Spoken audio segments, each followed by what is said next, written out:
What's up, guys? Welcome back to the channel, and I hope you guys had a great Thanksgiving break. I'm sure I did. Watched K-dramas, got my work done, period, no procrastinating. And so I'm here on Sunday, ready again to tell you about a new K-drama that I watched. So let's get straight into it. So this is probably actually my first time saying I'm going to do a follow-up video on a drama and actually doing a follow-up video, because my last Twinkling Watermelon video, I got to like episode 13 and I just like quit. But I didn't quit. I just like had a little break and I was watching other dramas. But now here I am again, and I'm gonna be telling you about my finished results. This is a full spoiler book talk about Twinkling Watermelon. So yeah, in case you don't know what Twinkling Watermelon is, go to my other video. It's pretty spoiler free, so you can go to my other video, watch that for a little overview, watch Twinkling Watermelon, and then come back to this video. But I'm gonna be talking about like Twinkling Watermelon is a drama. Just like really quick overview. It's a drama about this dude. And so he's a coda, which means he's the only person in his family that can actually speak. The rest who can speak and hear, the rest of his family are deaf and mute. And then one time he travels back in time, and then he finds out that his father wasn't always deaf and mute, that there was a specific incident that happened that caused him to become deaf and mute. So he goes back into time, he becomes friends with his father. He finds out everything about his father, his mother, their little love stories, stuff like that. And then he comes back to 2023 and everything's different. So this is where I picked up on in like episode 13. You know, it was basically the scene where he met her at like the airport, and then he gave her an umbrella and stuff, and then they basically made up and stuff. And so, bro, I've been waiting so long for the scene where they finally they finally find out that they were both time traveling, and it did not disappoint. Like when they were back in 1995 and the whole Squid Game thing and the whole AirPod thing, it was like, oh my gosh, I can't let them find out, I can't let her find out, I can't let him find out. And then they finally found out when they're on the train, and then they had little phones, and they're like, wait, how do you have that? And then they found out you're the helper Master was talking about. So from that, it became like pretty fun. And how how she was singing all the BTS songs and stuff, that was really funny. And then like their whole romance, the way it evolved from there, because I was like, oh my gosh, I can't be with him, he's like the same age as my mom, I can't be with her, he's the same age as my dad, blah blah blah. But you know, it became more like, oh, there was less of the forbidden romance tropes, and we're just together and stuff. And then the whole thing, episode 15 and 16, literally, I wasn't bawling my eyes out, but like the acting was supreme. Rowoon and Choi Hyun-wook and Selena, and like they just devoured their roles, especially Rowoon. Like the acting was literally beautiful. I only watched this drama because of Choi Hyun-wook, but this drama was literally amazing. I'm so glad I decided to watch it, despite the name of Twinkling Watermelon, because I was like, what does that even mean? What do you mean Twinkling Watermelon? Like, but you know, this drama, I was so glad I decided to watch it, because in the final season, and I was like, oh my gosh, is he gonna get hit by a car, blah blah blah.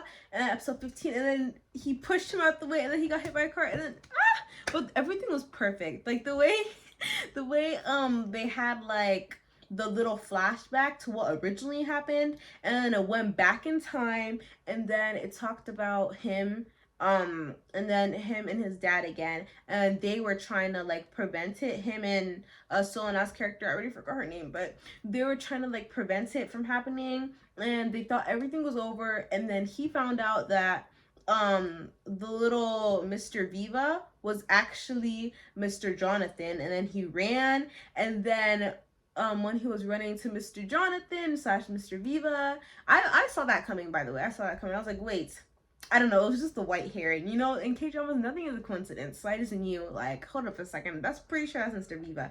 And I was still trying to put up together the whole family tree. Wait, she time traveled, and everyone thinks that she's her mom, and her mom thought that that was her dad. So technically, that's her grandfather, who was the same dude as Mr. Viva, because she was the little daughter who turned back and saw him crying in front of the music store. So then I was like, yeah, that's most definitely Mr. Viva. If you get it, you get it, you know?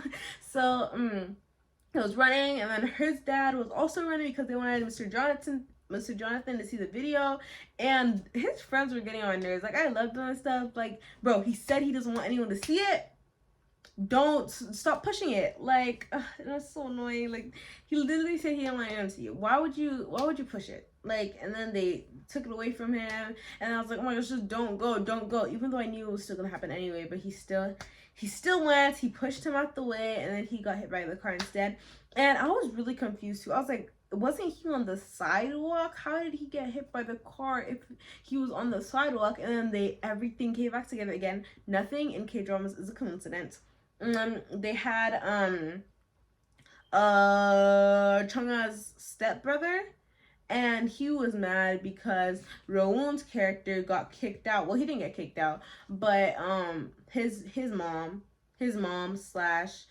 got kicked out of the house because his dad found out that she was abusing Chunga, which that scene was, I've been waiting for it. And she just kept on spewing lies upon lies, and I was, girl, shut up. And then she just kept on talking, and then he slapped her, and, you know, I don't condone violence or anything, but I was like, girl, he's gonna slap you. And then she just kept on going too.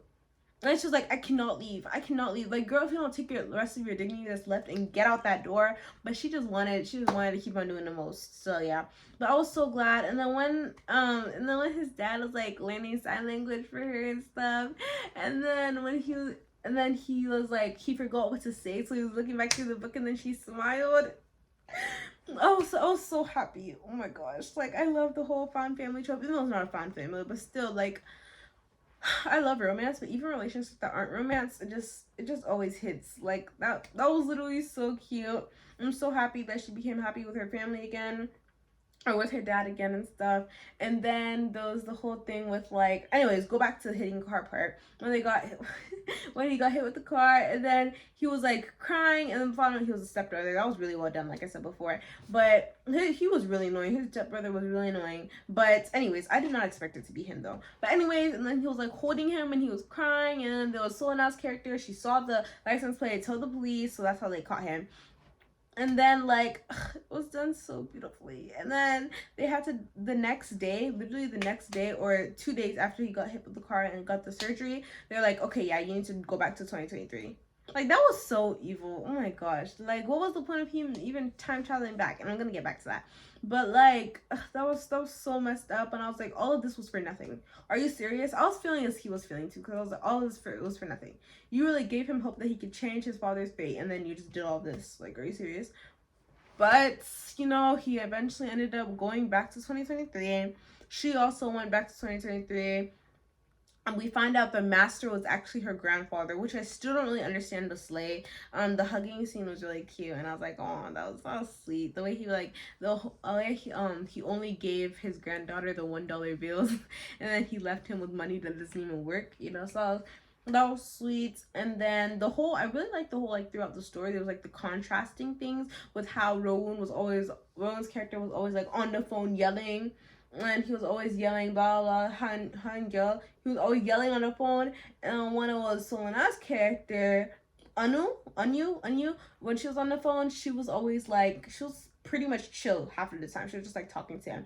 So that was really interesting to see contrast in like those characters and stuff and their characters itself. And then when they went back into 2023, the way everything was different, I really liked that. Like how like all the adult characters really look like well, not really all the adult characters. I just don't really think that Hai Chan's character, adult and grown up, adult and like his teenage, I don't really think they look the same, but whatever, that's just my opinion. But the way they saw like Chunga literally looks the exact same. Like her smile is the same, everything. Like I love that so much. And then his brother, I missed him so much. Like they were so cute. And then the way like he hugged him and stuff, and then he hugged his dad, and the cassette tape fell, and then he like held it and he was like, wait a second, how did this get here? And then all his little band friends, I'm so happy they reunited, because I was like, oh my gosh, because he made them like be able to reunite and stuff. And then his little speech too, I was actually crying during his speech, and how he was like his little speech, and then how he was able to reunite his dad's speech, Hai Chan's speech, and then how he was able to keep being friends with his bandmates, and he could still play the guitar and stuff. And then when Han Gyeol went up on stage, like he was over here smiling and stuff. So like it was just so amazing. And his friends were like, hold up, doesn't he seem similar? So I was like, oh, did they remember Han Gyeol? Like, did they remember him? And then I'm pretty sure the father remembered him though, because of the whole thingy. But you know, Twinkling Watermelon, 10 out of 10. I do want a season 2 though. I low-key want a season 2. And I wish the last episode, they could have been 17 episodes. They could have been 17 episodes. I usually don't say this, but there could have been 17 episodes. I feel like they could have made it a little longer, showing his adjust to the new, like, you know, showing his little adjustments to the new, like, time frame, even though it's not the new time frame, but like his new life, like showing the adjustment to a new life before they go up on stage, and the whole like development. I don't know, I feel like they could stretch the last like what 20-30 minutes a little bit more, and then they could have made like another episode after. I don't know, I just miss his brother, so it's just. And also like a new, and then like him introducing her to the parents and stuff, you know, that would have been nice, seeing how Anu, oh yeah, Anu's point of view too, and then seeing how she reunited with her mother and then her father, and seeing if they're any different at all. See, that would, see, they should just hire me for real. Like, I have such good ideas. But we could have had another episode. Like, I literally just want more. Like, I was literally crying at the ending. I was crying so hard, and it's been a while since I've cried over a good ending. So I miss this drama. It's so good. I 100% think that you should watch it. I actually watched this drama on my Asian TV because, you know, High TV didn't have it out. Vicky only has like 2 episodes for free, so I was like, whatever. So I just watched all my Asian TV. But yeah, this is my Twinkling Watermelon review. It's so good. I definitely will probably rewatch it. Definitely good. I'm not sure if I want to go through the pain of episode 16 again, like the first 40 minutes. Not even 40. Yeah, the first 40 minutes of episode 16. I'm not sure if I want to go through that again. But who knows, you know, maybe if I'm amidst a little bit of heartbreaking comedy, I might decide to watch this again. But yeah, I 100% recommend you watch it. It's literally such a good drama. If you're watching this review, you either like spoilers or you have already watched it. But yeah, for those people who like spoilers and watch this video, period, I think you should definitely go watch it, even though you know everything that happens, but you just need to experience it yourself, you know. But yeah, I hope you guys enjoyed this video. If you like this video, make sure you like and turn on your post notifications when you subscribe, and then you can also drop a comment down below telling me what you thought about this whole K-drama. Tell me what you thought about like some specific scenes that were your favorites, anything like that. I love reading the comments. So yeah, I'll see you guys in my next video. Bye.